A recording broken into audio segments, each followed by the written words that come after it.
Welcome all my dear friends. આજના આપણા સેશનમાં તમારું હાર્દિક સ્વાગત છે. મારું નામ છે હર્ષદ ભાખર અને આજે આપણે જોઈશું ટ્રાન્સફોર્મરના પ્રોબ્લેમ કઈ રીતે સોલ્વ કરવા. એના પ્રોબ્લેમ એસએસસી જેઈ હોય કે ડિપ્લોમા જેઈ હોય કે આરઆરબીની જેઈની એક્ઝામ હોય, પીજીવીસીએલ, એમજીવીસીએલ, ડીજીવીસીએલની એક્ઝામમાં પ્રોબ્લેમ કઈ રીતે સોલ્વ કરવા, ટ્રાન્સફોર્મરનો ટ્યુટોરિયલ કંઈ આપે તો કઈ રીતે સોલ્વ કરવું. આ સાથે સાથે જીટીયુમાં પણ ટ્રાન્સફોર્મરના ચેપ્ટરમાંથી ઘણા બધા એક્ઝામ્પલ આવે છે, બરાબર છે. તો એની પહેલાં થોડીક બ્રીફ ઓવરવ્યૂ મેળવશું, થિયરીનો પોર્શન લેશું, પછી ટ્રાન્સફોર્મરના પ્રોબ્લેમ કે એક્ઝામ્પલ કઈ રીતે ઓછા ટાઈમમાં સોલ્વ કરવા એ મેથડ હું તમને શીખવાડીશ. મિત્રો, વિડીયો તમે આખો જોજો અને છેડ સુધી જોજો તો જ તમને ખબર પડશે કે ટ્રાન્સફોર્મરનો પ્રોબ્લેમ ફૂલ્લી સોલ્વ કઈ રીતે થાય. એમસીક્યુમાં ક્વેશ્ચનમાં કેવું હોય છે કે 4 ઓપ્શન આપ્યા હોય ને તેમાંથી એક જ ખોટો લાગતો હોય, 3 સાચા હોય, 3 એકદમ નજીકના આન્સર હોય. એમાંથી પરફેક્ટ સાચો આન્સર કયો છે એ આપણે જોવું હોય તો આપણે એક્ઝામ્પલ પૂરો ગણવો પડે અને સાચી મેથડથી ગણવું પડે, બરાબર છે. તો હવે જોઈએ, મારી આ યુટ્યુબ ચેનલમાં તમારું સ્વાગત છે. જો તમને આ વિડીયો ગમે તો લાઈક કરજો, એટલે તમારા મિત્રોને પણ ખબર પડે અને બધાને નોલેજ મળી શકે, બરાબર છે. તો હવે સ્ટાર્ટ કરીએ. ટ્રાન્સફોર્મરનું resistance and leakage reactance of winding. હવે ટ્રાન્સફોર્મરમાં વાઇન્ડિંગ હોય છે, એનું વાઇન્ડિંગનું કેલ્ક્યુલેશન કઈ રીતે કરીએ આપણે. પ્રાઇમરી વાઇન્ડિંગનો પ્રતિરોધ કે રેઝિસ્ટન્સ, જેને R1 વડે દર્શાવાય છે, બરાબર છે. R1 સિમ્બોલ કોનો છે? પ્રાઇમરી વાઇન્ડિંગનો. તેવી જ રીતે સેકન્ડરી વાઇન્ડિંગનો પ્રતિરોધ એટલે કે રેઝિસ્ટન્સ R2 વડે દર્શાવવામાં આવે છે. હકીકતમાં આ બંને ડિસ્ટ્રીબ્યુટેડ પ્રકારના પ્રતિરોધ છે. હવે લુમ્પ્ડ એન્ડ ડિસ્ટ્રીબ્યુટેડ રેઝિસ્ટન્સ તમે આગળ ભણી ગયા છો. ડિસ્ટ્રીબ્યુટેડ પ્રકારના રેઝિસ્ટન્સ છે, પરંતુ સરળતા ખાતર ફોર ઇઝીનેસ, બરાબર છે, એને લમ્પ્ડ પ્રતિરોધ તરીકે દર્શાવાય છે. લુમ્પ્ડ છે પરંતુ એને કઈ રીતે દર્શાવાય? લમ્પ્ડ, બરાબર છે. આ ખાસ યાદ રાખજો, ઘણીવાર પૂછાય છે કે પ્રાઇમરી અને સેકન્ડરી ડિસ્ટ્રીબ્યુશનના રેઝિસ્ટન્સ કયા કયા છે, તો એને લમ્પ્ડ પ્રતિરોધ તરીકે દર્શાવાય છે, બરાબર છે. આ એનો સિમ્બોલ છે, બરાબર છે. એ પ્રાઇમરી વોલ્ટેજ V1 આપેલા છે, EMF E1 છે, EMF E2 છે. પ્રાઇમરીના લીધે સેકન્ડરીમાં ઇન્ડ્યુસ થતું EMF E2, secondary resistance R2 આપેલા છે અને સેકન્ડરી વોલ્ટેજ V2 છે, બરાબર છે. પ્રાઇમરી અને સેકન્ડરી વાઇન્ડિંગનો પ્રતિરોધ. આ હતું એનું ડાયાગ્રામ, બરાબર છે. હવે જો ફ્લક્સની વાત કરીએ તો અહીંથી સપ્લાયમાં તમે V1 સપ્લાય આપો છો, સપ્લાય વોલ્ટેજ V1 છે. એના લીધે પ્રાઇમરી વાઇન્ડિંગમાં જે ફ્લક્સ ઉત્પન્ન થશે, આ ફ્લક્સ આપણું ફ્લક્સ છે, બરાબર છે. પ્રાઇમરી વાઇન્ડિંગમાં આ ફ્લક્સ છે, પરંતુ જો આ ફ્લક્સ આમ ફરે તો એને કહેવાય મેઇન ફ્લક્સ, બરાબર. પરંતુ પ્રાઇમરી વાઇન્ડિંગમાં જે ફ્લક્સ અહીંથી સ્ટાર્ટ થાય ને આમ પૂરું થાય છે, આમ પૂરું થાય છે, પ્રાઇમરી વાઇન્ડિંગને અનુરૂપ જ ફર્યા કરે છે આગળ પાછળ, તેને કહેશું પ્રાઇમરી લીકેજ ફ્લક્સ L1, બરાબર છે. કોઈ પણ સિમ્પલ મેગ્નેટમાં વાઇન્ડિંગમાં પ્રવાહ પસાર કરશો એટલે ચુંબકીય રેખા ઉત્પન્ન થશે અને મેગ્નેટિક ફ્લક્સ ઉત્પન્ન થશે, બરાબર છે. જો એ ફ્લક્સ આપણે કામનું હશે તો એને મેઇન ફ્લક્સ, અને જે વ્યય થાય છે પ્રાઇમરી વાઇન્ડિંગમાં એને શું કહેશું? પ્રાઇમરી લીકેજ ફ્લક્સ L1, બરાબર છે. હવે સેકન્ડરી વાઇન્ડિંગમાં જોઈએ આપણે તો સેકન્ડરી વાઇન્ડિંગમાં ઇન્ડ્યુસ મેઇન ફ્લક્સ આવતું હોય, બરાબર છે. મેઇન ફ્લક્સ આવતું હોય છે, મેઇન ફ્લક્સ આવતું હોય. હવે સેકન્ડરી વાઇન્ડિંગમાં પ્રાઇમરી વાઇન્ડિંગના લીધે જે ફ્લક્સ ઇન્ડ્યુસ થાય છે એને main flux, secondary useful flux કહેવાય, બરાબર છે. પરંતુ અહીંયા જે વોલ્ટેજના લીધે આ ફ્લક્સ જનરેટ થાય છે સેકન્ડરી વાઇન્ડિંગમાં, એની સેકન્ડરી વાઇન્ડિંગની આજુબાજુ જ, તો એને આપણે કેવું કહીશું? લીકેજ ફ્લક્સ કહેશું, બરાબર છે. લીકેજ ફ્લક્સ કહેશું અને વોલ્ટેજ કેટલા મળશે? V2, બરાબર. વોલ્ટેજ V2 વોલ્ટેજ આપણે દર્શાવીશું, સેકન્ડરીનો વોલ્ટેજ, અને એને શું કહેશું? સેકન્ડરી લીકેજ ફ્લક્સ, બરાબર છે મિત્રો. તો આ હતું પ્રાઇમરી લીકેજ ફ્લક્સ અને સેકન્ડરી લીકેજ ફ્લક્સ. તમે એવું હોય તો સ્ક્રીનશોટ પણ લઈ શકો છો આ કોન્સેપ્ટનો, બરાબર છે.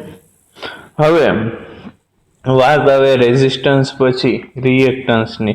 રિએક્ટન્સમાં એક કોમન નોટિફિકેશન છે V1 primary voltage, E1 induce EMF, E2 induce EMF of secondary અને V2 છે અહીંયા, બરાબર છે. હવે રિએક્ટન્સ એટલે XL1 XL2. XL1 શું છે તો કે પ્રાઇમરીમાં ઉત્પન્ન થતો રિએક્ટન્સ, XL2 શું છે તો કે સેકન્ડરીમાં નો જે રિએક્ટન્સ છે તે છે XL2, બરાબર છે મિત્રો. હવે પ્રાઇમરી વાઇન્ડિંગના લીધે શું થાય તો કે ઉત્પન્ન થતો બધો જ ફ્લક્સ સેકન્ડરી વાઇન્ડિંગ સાથે લિંક થતો નથી, પરંતુ કેટલોક કોરમાંથી પસાર થવાને બદલે હવામાં થઈ અને અરાઉન્ડ ફરે છે. મેઇન ફ્લક્સ પ્રોડ્યુસ કોરમાંથી થશે ને તો થશે, પરંતુ કેટલો ફ્લક્સ છે એ હવામાં પસાર થઈ અને પાથ પૂરો કરે છે. આને પ્રાઇમરી લીકેજ ફ્લક્સ 5L1 કહે છે. આ લીકેજ ફ્લક્સને પ્રાઇમરી વાઇન્ડિંગમાં ઈએમએફ ઇન્ડ્યુસ થાય છે. આ લીકેજ ફ્લક્સના લીધે શું થાય તો કે પ્રાઇમરી વાઇન્ડિંગમાં ઈએમએફ ઇન્ડ્યુસ થાય. ઈએમએફ ઇન્ડ્યુસ થાય એ પ્રાઇમરી વોલ્ટેજનો વિરોધ કરે. આની અસરને ધ્યાનમાં લેવામાં આવે છે, બરાબર છે. પ્રાઇમરી વાઇન્ડિંગને રિએક્ટન્સ છે તેમાં થતો વોલ્ટેજ ડ્રોપ આ વિરોધ કરતા ઈએમએફ બરાબર છે, બરાબર છે. પ્રાઇમરી વાઇન્ડિંગમાં અહીંયા આપણે R છે અને X છે, આમાં વોલ્ટેજ ડ્રોપ થશે V = IR અને V = IXL, બરાબર છે. આ વોલ્ટેજ ડ્રોપ કયો છે તો કે ઉત્પન્ન થતા ઈએમએફ ના વિરોધ કરતા વોલ્ટેજ ડ્રોપ બરાબર છે. આ લીકેજ રિએક્ટન્સ XL1 થી દર્શાવવામાં આવે છે. અને આવી જ રીતે સેકન્ડરી વાઇન્ડિંગના લીધે ઉત્પન્ન થતો ફ્લક્સ પ્રાઇમરી વાઇન્ડિંગ સાથે લિંક થતો નથી અને થોડો ફ્લક્સ હવામાં પસાર થાય છે, બરાબર છે. આપણે પ્રીવિયસલી એક્ઝામ્પલ જોયું છે આ ડાયાગ્રામમાં, બરાબર છે, કે આ પ્રાઇમરી વાઇન્ડિંગના લીધે કોરમાં ફ્લક્સ વહેતો નથી. આ મેઇન ફ્લક્સ આપણો, બરાબર છે, આ યુઝફુલ ફ્લક્સ. બીજો તો કે આ હવામાં થઈ અને અહીંયા પાથ કમ્પ્લીટ કરી લે, બરાબર છે. આ પ્રાઇમરી વાઇન્ડિંગનો લીકેજ ફ્લક્સ, આ સેકન્ડરી વાઇન્ડિંગનો લીકેજ ફ્લક્સ. આ હવામાં થઈ અને પાથ કમ્પ્લીટ કરી લે. આ અહીંથી આમ પ્રાઇમરીમાં અગેન જતો નથી. એના લીધે જે વોલ્ટેજ ડ્રોપ ઉત્પન્ન થાય છે એને લીકેજ ફ્લક્સના લીધે ઉત્પન્ન થતો વોલ્ટેજ ડ્રોપ કહે છે, બરાબર છે. લિંક થતો નથી અને સેકન્ડરી લીકેજ ફ્લક્સ 5L2 કહે છે. આ લીકેજ ફ્લક્સના લીધે શું થાય મિત્રો તો કે સેકન્ડરી વાઇન્ડિંગમાં ઈએમએફ ઇન્ડ્યુસ થાય છે, જેથી સેકન્ડરી વાઇન્ડિંગમાં ઇન્ડ્યુસ થયેલ ઈએમએફનો વિરોધ કરે છે. હવે તમને ખબર જ છે કે એક મ્યાનમાં બે તલવાર રહી શકે નહીં, એટલે વોલ્ટેજનો વિરોધ કરે. આ અસરને સેકન્ડરી વાઇન્ડિંગના લીકેજ રિએક્ટન્સ તરીકે દર્શાવવામાં આવે છે. પ્રાઇમરી વાઇન્ડિંગના લીકેજ રિએક્ટન્સ અને સેકન્ડરી વાઇન્ડિંગના. તો કે હવે કરવું શું એક જ વસ્તુમાં બે, તો એનો રસ્તો છે ઇક્વિવેલન્ટ રેઝિસ્ટન્સ ને ઇક્વિવેલન્ટ રિએક્ટન્સ, બરાબર છે. એક જ વસ્તુ બે વાર આવે તો એનું ઇક્વિવેલન્ટ ફાઇન્ડ કરી લઈએ આપણે. પહેલો રસ્તો એ છે તો કે ટ્રાન્સફોર્મરના પ્રાઇમરી વાઇન્ડિંગનો રેઝિસ્ટન્સ R1 છે, બરાબર છે, તથા સેકન્ડરી વાઇન્ડિંગનો રેઝિસ્ટન્સ R2 છે. સેકન્ડરી વાઇન્ડિંગના રેઝિસ્ટન્સને પ્રાઇમરી સાઇડ અથવા પ્રાઇમરી વાઇન્ડિંગના રેઝિસ્ટન્સને સેકન્ડરી સાઇડ ઇઝીલી રિફર કરી શકાય છે. આમ કરવાથી ગણતરી સહેલી થાય છે, બરાબર છે, બરાબર છે. કારણ કે ગણતરી કરતી વખતે માત્ર એક જ વાઇન્ડિંગ ધ્યાનમાં લેવું પડે છે. જ્યારે પ્રતિરોધને એક સાઈડથી બીજી સાઈડ ટ્રાન્સફર કરીએ તો પ્રતિરોધમાં થતો પાવર લોસ સમાન રહેવો જોઈએ. મીન્સ કે બે બાજુ પ્રાઇમરી વાઇન્ડિંગ કરીએ, સેકન્ડરી વાઇન્ડિંગ કરીએ, રેઝિસ્ટન્સ કરીએ, રિએક્ટન્સ કરીએ, એટલી કોમ્પ્લિકેશન થઈ જાય. તો આવું કરવું શું, બરાબર છે. એનો રસ્તો ઇઝી શું તો કે કા પ્રાઇમરી સાઈડ રિફર કરી દો કા સેકન્ડરી સાઈડ રિફર કરી દો, સરવાળો બાદબાકી કરી શકીએ, બરાબર છે. એનું નામ કહેવાય ઇક્વિવેલન્ટ રેઝિસ્ટન્સ અથવા રિએક્ટન્સ, બરાબર છે. હવે આની એક અને એક માત્ર કન્ડિશન શું છે તો કે જ્યારે રેઝિસ્ટન્સને એક સાઈડ ઉપરથી બીજી સાઈડ ઉપર ટ્રાન્સફર કરીએ તો પ્રતિરોધમાં થતો પાવર લોસ સમાન રહેવો જોઈએ. પાવર લોસ એટલે I²R, બીજું કાંઈ નહીં. પાવર લોસ રેઝિસ્ટન્સમાં થતો પાવર લોસ સમાન રહેવો જોઈએ. હવે આ આપણી ડાયાગ્રામ છે, બરાબર છે. અહીંયા આપણે વોલ્ટેજ V1, કરંટ I1 દર્શાવેલા છે, કરંટ I1, બરાબર છે. Now next resistance R1, induce EMF E1, બરાબર છે. હવે આના લીધે શું થશે તો કે મેઇન ફ્લક્સમાં E2 જનરેટ થશે, બરાબર છે. હવે રેઝિસ્ટન્સ R2 છે, બરાબર, વોલ્ટેજ V2 છે, બરાબર છે. આ એનો ઇન્ડ્યુસ EMF છે, વોલ્ટેજ છે, primary resistance R1, primary current E1 I1 અને ઇન્ડ્યુસ થતો E1. હવે શું કરવાનું છે તો કે R1, હવે આપણે રેઝિસ્ટન્સની ગણતરી કરીએ તો પહેલો રસ્તો R1 ને R2 સાઈડ લઈએ અથવા બીજો રસ્તો R2 ને R1 સાઈડ લઈએ, બરાબર છે. પહેલો રસ્તો શું છે તો કે આ R1 ની ગણતરી કરીએ છીએ આપણે, તો કે આ R1 ને શું કરીએ આપણે મિત્રો તો કે R2 તરફ દર્શાવીએ, અથવા બીજો રસ્તો શું છે તો કે R2 ને R1 તરફ દર્શાવીએ, એટલે કોઈ પણ એક જગ્યાએ ગણતરી કરવાની રહી અને ગણતરી કરવી આપણને હેલી રહી, બરાબર છે.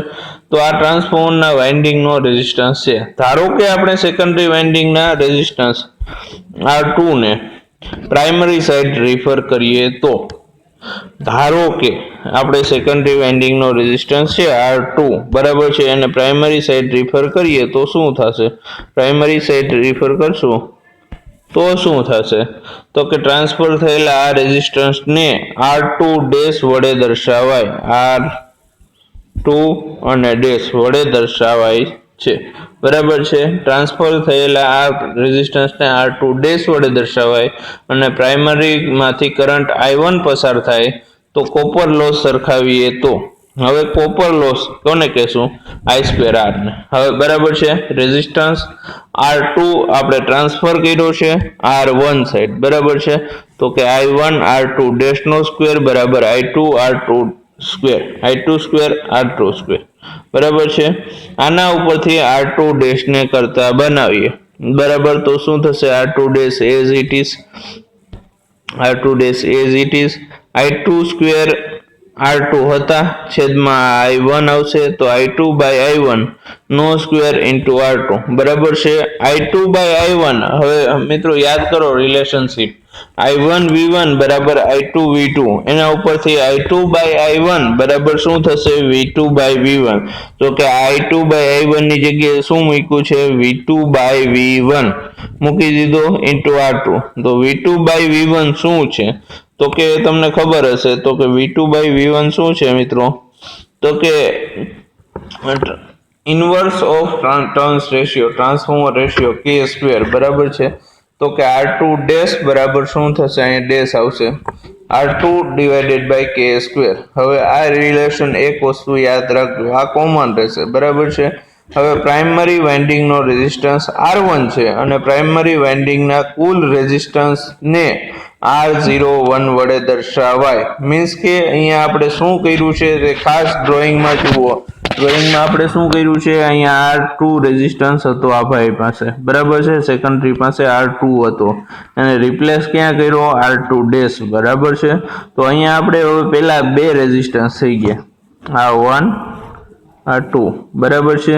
તો કુલ ટોટલ રેઝિસ્ટન્સ ને કેના વડે દર્શાવાય તો કે R01. હવે રેઝિસ્ટન્સ નો શું થશે, ઇક્વિવેલન્ટ રેઝિસ્ટન્સ હશે તો સરવાળો R01 બરાબર શું થશે R1 પ્લસ R2 ડેશ, બરાબર છે. આ ટ્રાન્સફોર્મરનો પ્રાઇમરી સાઈડ રિફર કરેલ ઇક્વિવેલન્ટ રેઝિસ્ટન્સ, બરાબર છે. સમતુલ્ય અવરોધ, સમતુલ્ય પ્રતિરોધ, ઘણીવાર કોમ્પિટિટિવ એક્ઝામમાં ગુજરાતીમાં ક્વેશ્ચન પૂછે તો સમતુલ્ય વસ્તુ પૂછે છે, બરાબર છે.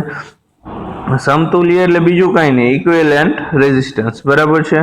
આ ક્લિયર છે. હવે આપણી પાસે અહીંયા R2 હતા, આ ક્લિયર, વન્સ અગેન આ બહુ મહત્વનો ટોપિક છે. R2 હતા, પ્રાઇમરી સાઈડ રિફર કરવા તો શું કરશું R2 dash by R2 dash બરાબર R2 બાય K². એનું ડેરિવેશન પણ આપણે જોયું કઈ રીતે આવે છે એ પણ આપણે જોયું, બરાબર છે. હવે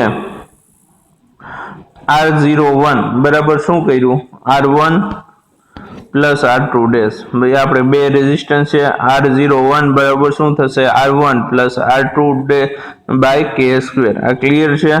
R01 એ પ્રાઇમરી સાઈડ રિફર કરેલ રેઝિસ્ટન્સ છે, બરાબર છે. હવે થોડુંક આપણે રેઝિસ્ટન્સની વાત કરી લીધી, બરાબર છે. હવે રિએક્ટન્સની વાત કરીએ તો રિએક્ટન્સ 2 છે, બરાબર છે. હવે આપણે પ્રીવિયસ સર્કિટ જોઈ છે, એમાં X1 અહીંયા છે, X2 અહીંયા છે, બરાબર છે. સિમિલરલી જે રીતે રેઝિસ્ટન્સ ડિરાઈવ કર્યો એ જ રીતે રિએક્ટન્સ પણ આપણે ડિરાઈવ કરી શકીએ છીએ, પરંતુ હવે અત્યારે આપણે ડાયરેક્ટ લઈ લઈએ, કારણ કે રેઝિસ્ટન્સ ડિરાઈવ કરવામાં આપણે ઘણો બધો સમય કાઢ્યો, બરાબર છે. તો કે અહીંયા રેઝિસ્ટન્સ અથવા રિએક્ટન્સ ફોર્મ્યુલા કોમન રહેશે. અહીંયા રેઝિસ્ટન્સ x2 હતો, બરાબર છે, અને પ્રાઇમરી સાઈડ રિફર કરો તો અહીંયા શું થશે, x2 ડેશ થશે, બરાબર છે. આના ચેન્જ શું આવશે, સેકન્ડરીમાંથી પ્રાઇમરીમાં જશે તો x2 બાય k સ્ક્વેર થશે, એટલે કે ટ્રાન્સફોર્મર રેશિયો. તો અહીં પ્રાઇમરી સાઇડ ઇક્વિવેલન્ટ રિએક્ટન્સ શું થશે, તો કે x01 બરાબર x1 પ્લસ x2 ડેશ, બરાબર છે, ટ્રાન્સફોર્મરના પ્રાઇમરીમાં રિફર કરેલ રિએક્ટન્સ, બરાબર છે. આ આપણે જોયું. જેવી જ રીતે ટ્રાન્સફોર્મરનો રેઝિસ્ટન્સ પ્રાઇમરી સાઇડ રિફર કર્યો તે જ રીતે આપણે રિએક્ટન્સ પણ રિફર કરી શકીએ, અને સેકન્ડરી રિએક્ટન્સને પ્રાઇમરી રિએક્ટન્સ તરફ ટ્રાન્સફર કરતા શું થશે, x2 ડેશ બરાબર શું થાય, તો કે x2 divided by k square, primary side refer કરેલ કુલ રિએક્ટન્સ. તો કે કુલ રિએક્ટન્સને આપણે કોના દ્વારા દર્શાવીએ, તો કે x01 બરાબર શું થશે, x1 પ્લસ x2 ડેશ, બરાબર છે. x1 ની એઝ ઇટ ઇઝ કિંમત મૂકો, x2 ડેશ ની શું થશે, x2 divided by k square. આ આપણે જોયું છે મિત્રો, બધું અનુભવ્યું છે.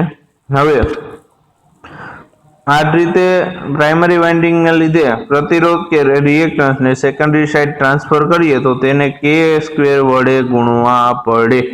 હવે અત્યાર સુધી આપણે શું કરતું હતું, સેકન્ડરીથી પ્રાઇમરી સાઇડ જતા હતા, બરાબર છે, એટલે k સ્ક્વેર વડે ભાંગવાના. બીજામાંથી પહેલામાં જવું હોય તો k સ્ક્વેર વડે ભાંગવાના, અને પહેલામાંથી બીજામાં જવું હોય તો k સ્ક્વેર વડે ગુણવાના. આ જ સિમ્પલ ફોર્મ્યુલા છે, આ જ વસ્તુ યાદ રાખવાની છે. પ્રાઇમરીથી સેકન્ડરી સાઇડ જવું હોય તો k સ્ક્વેર વડે ગુણવાના, સેકન્ડરીથી પ્રાઇમરી સાઇડ જવું હોય તો k સ્ક્વેર વડે ભાંગવાના. આ જ વસ્તુ યાદ રાખવાની છે, બરાબર છે. જોઈ લ્યો મિત્રો, આ એનું એક્ઝામ્પલ છે કે અહીંયા જો રેઝિસ્ટન્સ R1 હતો, તો R1 ને અહીંયા ટ્રાન્સફર કરીએ તો શું થશે, R1 ડેશ બરાબર શું થશે, k સ્ક્વેર R1, બરાબર છે. એનો ઇક્વિવેલન્ટ રેઝિસ્ટન્સ શું થશે, R02 બરાબર R2 એઝ ઇટ ઇઝ હતો એ, પ્લસ R1 ડેશ મૂકી દીધો એ. આ equivalent resistance referred to the secondary side, બરાબર છે, ટ્રાન્સફોર્મરનો સેકન્ડરીમાં રિફર કરેલ સમતુલ્ય અવરોધ. આના માટે એક જ ફોર્મ્યુલા અને એક જ શોર્ટકટ છે કે પ્રાઇમરીથી સેકન્ડરી સાઇડ જઈએ તો k સ્ક્વેર વડે ગુણવાના, સેકન્ડરીથી પ્રાઇમરી સાઇડ જઈએ તો k સ્ક્વેર વડે ભાંગવાના. ચાહે वो રિએક્ટન્સ હોય કે રેઝિસ્ટન્સ હોય, આ વસ્તુ યાદ રહી જશે એટલે એક્ઝામ્પલ ગણવામાં સોલ્યુશન રહેશે, બરાબર છે. તો હવે શું કરીએ મિત્રો, તો કે પહેલાથી જે ગણતરી કરી હતી એ જ રીતે I1 સ્ક્વેર R1 બરાબર અહીંયા I2 સ્ક્વેર લેશું, કારણ કે સેકન્ડરી સાઇડ આપણે રિફર થયા છીએ એ. તો એનો ઇક્વિવેલન્ટ રેઝિસ્ટન્સ કેટલો છે, R1 ડેશ. તો R1 ડેશ ને આમાંથી કરતા બનાવો તો I1 બાય I2 સ્ક્વેર, બરાબર છે, ઇન્ટુ R1, બરાબર છે. I1 બાય I2 તો આપણને ખબર જ છે કે કરંટ હોય એના કરતા વોલ્ટેજ ઊંધો લેવાનો, તો I1 ની જગ્યાએ V2 લેવાના, I2 ની જગ્યાએ V1 લેવાના. આ શોર્ટકટ છે. બાકી કોમન ઇક્વેશન શું છે, V1 I1 બરાબર V2 I2, બરાબર છે. આ ઇક્વેશન છે V1 I1 બરાબર V2 I2. આ ઇક્વેશન ઉપરથી I1 બાય I2 બરાબર V2 બાય V1 થશે, અને I2 બાય I1 બરાબર V1 બાય V2 થશે. આ ઇક્વેશન ગમે ત્યાં યુઝ કરવું પડે, બરાબર છે. તો એને કિંમત મૂકી તો એનો ઇક્વેશનમાં શું થયું, k square R1 V2 by V1 બરાબર શું છે, k square R1 V2 by V1 બરાબર k સ્ક્વેર R1. ક્લિયર. હવે આમ ટ્રાન્સફોર્મરનો સેકન્ડરી સાઇડ રિફર કરેલ રેઝિસ્ટન્સ, સેકન્ડરી સાઇડ રિફર કરેલ રેઝિસ્ટન્સ કેટલો થશે, R02 વડે દર્શાવાય. Equivalent resistance refer to the secondary side, તો કે બે રેઝિસ્ટન્સ આવશે R2 પ્લસ R1 ડેશ. તો કે R2 શું છે, તો કે R2 as it is plus k square into R1. હવે આખા ટ્રાન્સફોર્મરના સેકન્ડરી પર રિફર કરેલ રિએક્ટન્સ, તો કે x02 બરાબર x2 પ્લસ x1 ડેશ, તો કે x2 as it is k square x1. આ રિફર્ડ ટુ સેકન્ડરી સાઇડ, બરાબર છે. આ સિમ્પલ ફોર્મ્યુલા હતો, એક સાઇડ થી બીજી સાઇડ જવું છે.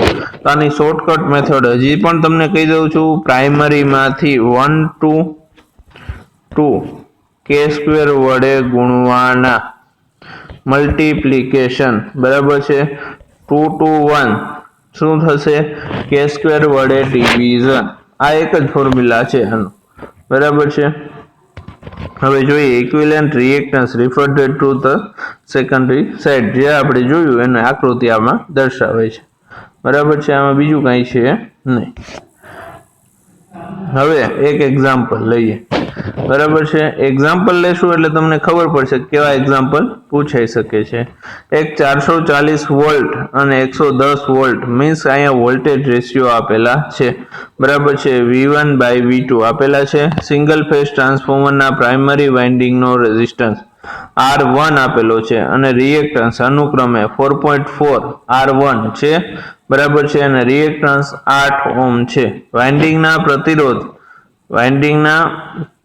સેકન્ડરી વાઇન્ડિંગના પ્રતિરોધ સેકન્ડરી વાઇન્ડિંગનો રેઝિસ્ટન્સ કેટલો છે 1.6 ઓહ્મ રિએક્ટન્સ X2 કેટલો છે 2 ઓહ્મ તો પ્રાઇમરી સાઇડ રિફર કરેલ ઇક્વિવેલન્ટ રિએક્ટન્સ રેઝિસ્ટન્સ અને ઇમ્પિડન્સ શોધો અહીંયા એક નવો વર્ડ છે મિત્રો કે આપણે થિયરીમાં જોયો નથી રેઝિસ્ટન્સ જોયો રિએક્ટન્સ જોયો અને ઇમ્પિડન્સ ગોતવાનો છે મળી જશે આરામથી કંઈ પ્રોબ્લેમ નથી હવે એકવાર હું કહું એમ કરો કે રકમને સરખી રીતે ઇન્ટરપ્રેટ કરો V1 બાય V2 આપેલા છે તો કે હા R1 આપેલો છે તો કે આ X1 આપેલા છે તો કે યસ X2 આપેલા છે તો કે યસ R2 આપેલા છે તો યસ એને બધાને દર્શાવી દીધા તો કે R1 4.4 ohm ready X1 8.0 ohm R2 1.6 ohm X2 2.0 ohm હવે આનું ઇક્વિવેલન્ટ સર્કિટ દર્શાવવાની છે મિત્રો યાદ રાખો